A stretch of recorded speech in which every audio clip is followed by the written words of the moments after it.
Random House Audio presents The Loudest Voice in the Room, How Roger Ailes and Fox News Remade American Politics, by Gabriel Sherman. Read for you by Erik Singer. An institution is the lengthened shadow of one man. Ralph Waldo Emerson.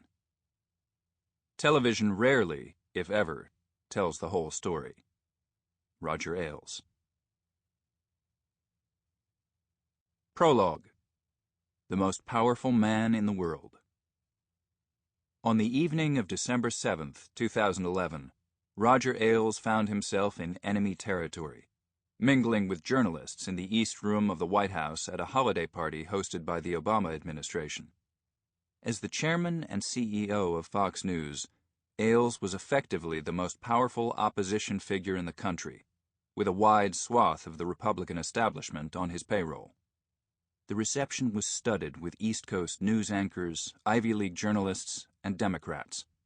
The kinds of people Ailes had built his career by attacking, and the kinds of people who Ailes believed had it in for him, too. Though Ailes had spent more than 4 decades in Washington, D.C. and New York City, he still saw himself as a scrapper from a small town in a flyover state who'd had to fight for everything he had. When asked by one reporter what his antagonists thought of him, he replied, "I can pretty much pick the words for you. Paranoid, right-wing, fat." But Roger Ailes believed in the importance of American institutions and in the sacredness of the presidency, which was why he'd brought his 11-year-old son Zachary along to meet the president.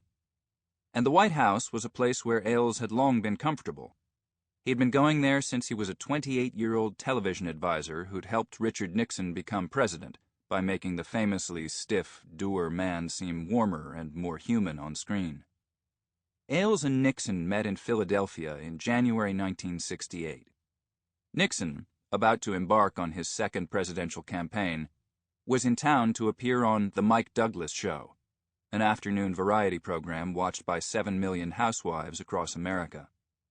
Ailes, who was the show's executive producer, understood the revolutionary power of the medium in ways that the politician did not. "It's a shame a man has to use gimmicks like this to get elected," Nixon told Ailes off camera. "Television is not a gimmick," Ailes shot back. "And if you think it is, you'll lose again." Ailes would help to recreate Nixon, and Nixon, in turn, recreated Ailes.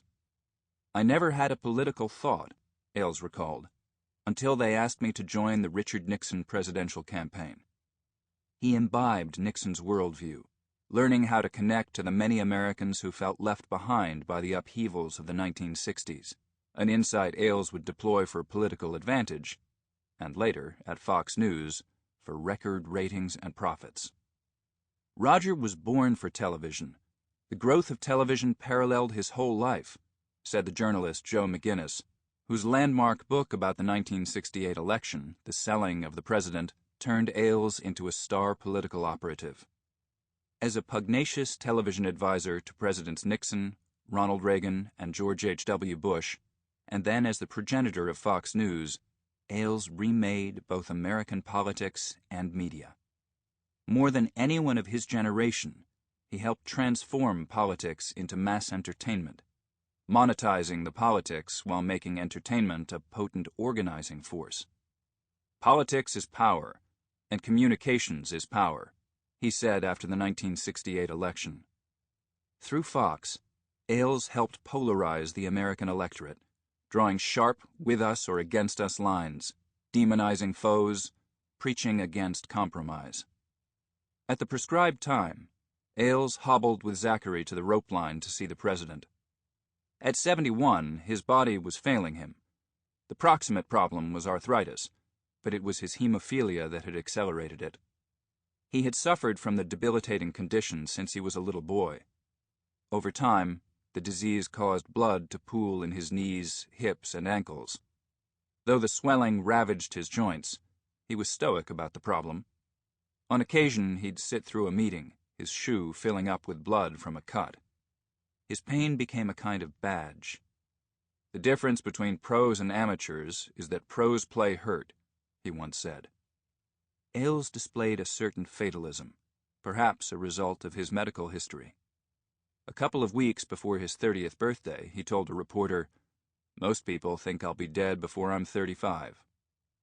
As a young man, Ailes had the striking features of an actor, with dark eyebrows over wide-set eyes and a sly, confident smile. But these days he looked more like Alfred Hitchcock. He was resigned to his girth, rationalizing it as beyond his control. "It's not that I eat too much," Ailes would say. "It's that I can't move."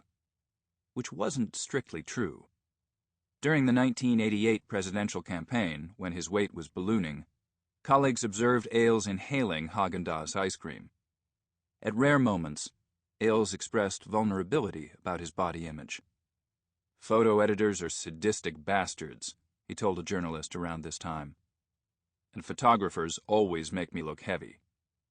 Mainly, his appetite was in keeping with his no-bullshit attitude. You're hungry, you eat. But it could also be seen as a metaphor for his gargantuan ambition.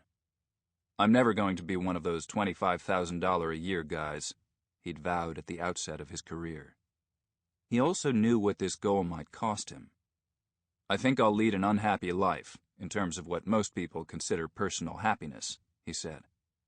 "Personal unhappiness causes you to work harder, and working harder causes more personal unhappiness." He married 3 times, and did not become a father until an age when most people think about retirement. He denied himself the American ideal of happiness: home, family, the 9-to-5 job, a good golf score, 3 weeks paid vacation, a new car, in the service of his career. Money and power were one thing, important measures of success, especially to someone from Middle America, and Ailes liked to keep score. But another reason he worked so hard was that he saw himself as a field marshal in an epic battle to defend the American dream against the counterculture. "Revolutionaries want to take away from people who have. They don't want to create. They get in gangs for support," he said.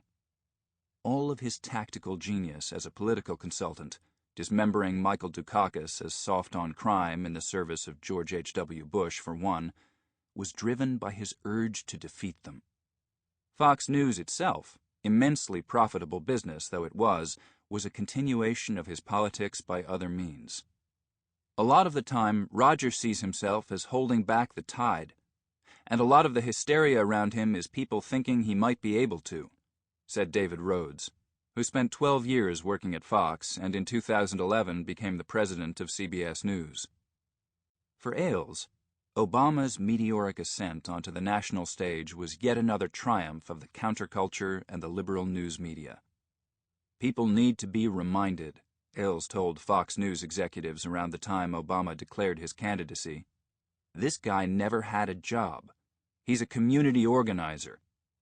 A few days after Obama's historic election, Ailes remarked during his morning editorial meeting, "There's no reason to have a civil rights movement anymore, since there is a black man in the White House." Obama's victory changed the mission of Fox News. When he started the channel, it was a campaign against CNN, but it is now less about the competition and more about the administration, a former senior Fox producer said. He honestly thinks Obama has set back the country forever. He feels like he is the only one out there who can save the republic. He has said it. Ailes's battle did not end when he left the office. At his weekend estate in Putnam County, some 40 miles north of New York City, Ailes bought the local newspaper and used it to advance his agenda. He complained to neighbors that Obama refused to call Muslims terrorists. He told them that Obama was using the stimulus as a political tool in order to buy his re-election in 2012. Obama pushed green energy, when in fact climate change was a worldwide conspiracy spun by foreign nations to gain control of America's resources. Ailes even told his advisers that if Obama were re-elected, he could be prosecuted and jailed, like a political prisoner. During a 45-minute meeting at Bill Clinton's foundation in Harlem, Ailes told the former president that he might emigrate to Ireland and had explored acquiring an Irish passport. And yet, in the halls of the White House, Ailes kept these feelings to himself. as he walked up to Obama to shake his hand. Sample complete. Ready to continue?